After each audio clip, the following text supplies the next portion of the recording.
Today I will teach you the scheduling algorithm. There are the 5 scheduling algorithm in your course. The first is the first come first serve, that is called FCFS. Then the shortest job first, then the round robin, then the priority based scheduling, and then the shortest remaining time next. So in this lecture I am trying to teach you about the first come first serve scheduling algorithm. Based on this scheduling algorithm, how will you calculate the average turnaround time, average waiting time? Okay, so students, look here. This is the table. In this table you can see there are the 5 processes, 1, 2, 3, 4, 5, and every process has its own arrival time and the burst time. What do you mean by the arrival time? Arrival time is the time when a process is ready to be executed. Any process at which time that process is ready to be executed is called the arrival time. Then come to the burst time. Burst time is the amount of the time a process needs to be executed. Then the turnaround time, it is the difference between the completion time and the arrival time. So this is the turnaround time we have to calculate in our question. It is given. And look here, what is the completion time? It is when a process completed its job, at which time a process completed its job. And the waiting time, it is also as mentioned in the question. You have to calculate the waiting time, average waiting time. So first you should know the definition of the waiting time. It is a difference between the turnaround time and the burst time. So the short form which we used in our numerical is the waiting time is equal to waiting time is represented by the WT. WT is equal to TAT minus BT. TAT is turnaround time and BT is the burst time, and the turnaround time is equal to CT minus AT. CT is the completion time and minus AT is the arrival time. So keep it remember. Okay, so look, in this type of question, when a burst time is given, first we need to prepare the Gantt chart. First we need to prepare the Gantt chart. If your Gantt chart will be perfect, no doubt your answer will be definitely perfect.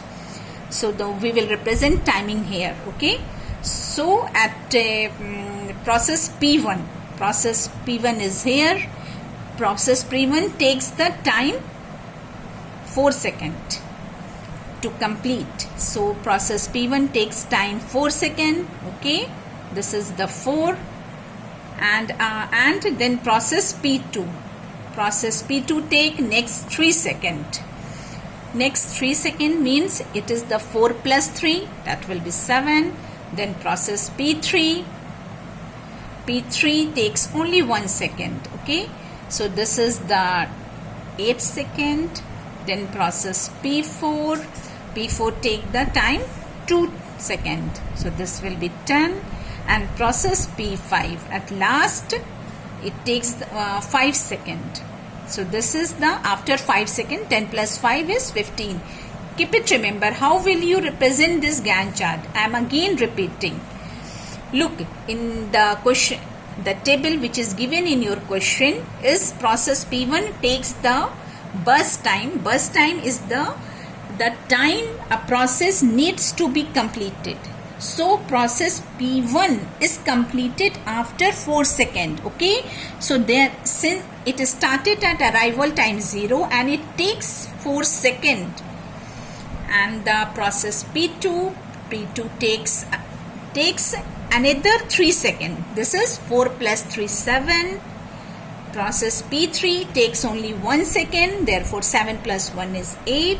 Process P4, it takes 2 seconds, 8 plus 2 is 10, and then the process P5 takes 5 seconds. 5 seconds, that means 10 plus 5, 15. Okay, so based on this Gantt chart, it is called the Gantt chart. It is called the Gantt chart. Based on this Gantt chart, we will try to find the turnaround time and the burst time. Look here, student.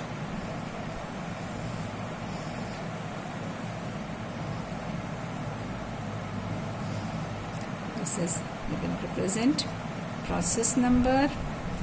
This time I am writing 80. 80 is for the arrival time, okay? And then the BT.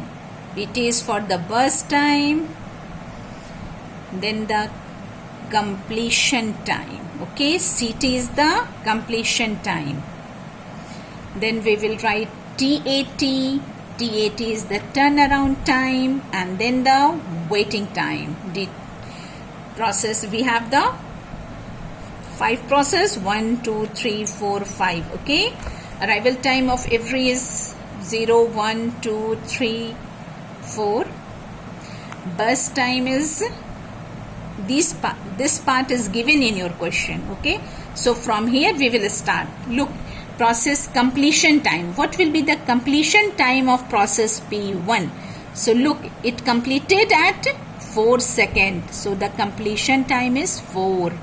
Process P2, it completed at 7 seconds. So the completion time of process P2 is 7. Process P3, it's 8. So process P3, it completed after 8 seconds. Process P4, it completed at 10 seconds. Process P5, it completed at 15 seconds. Now the most important thing, turnaround time. Turnaround time is completion time minus arrival time. This minus this. So be smart. 4 minus 0, 4. 7 minus 1, 6. Good. 8 minus 2, 8 minus 2, okay? That will be 6. 10 minus 3, it will be 7. And then 15 minus 4, it will be 11, okay? Now what about the waiting time? We have the formula turnaround time minus burst time. We just calculated the turnaround time. Turnaround time minus burst time. Start doing 4 minus 4. Without writing this, we can directly write 0. And 6 minus 3, okay? 6 minus 3 is 3. This time again turnaround time 6 minus 1. This will be 5. 7 minus 2. This will be again 5. Coincident. And 11 minus 15. This will be 6. Okay. Now you have to calculate the turnaround time. So how much it is? The total 4 plus 6 plus 6 plus 7 plus 11. This will be 34.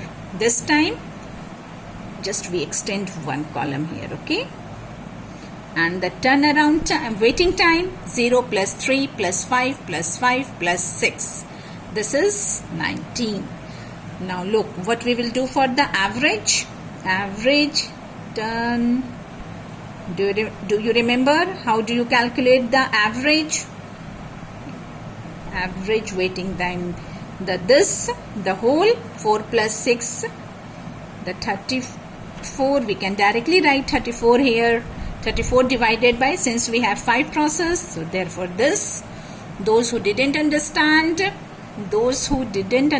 how we will get the 34 here, for those students, it is 4 plus 6 plus 6 plus 7 plus 11, okay? And this is divided by the number of processes. So this will be 34 divided by 5. The answer is 6.2. Now the same process we will do for the average waiting time. The whole divided by the 5, okay? So this time I am doing this in the lengthy form. 0 plus 3 plus 5 plus 5 plus 6 divided by 5. 5 is because we have the 5 processes, okay? So we got in total it is 19 divided by 5, and perhaps it is 3.8, okay? So this will be your answer. Average turnaround time is 6.2 and average waiting time is 3.8, okay? Hope you understand, students. So in the next lecture, I will teach you the shortest job first. Thank you.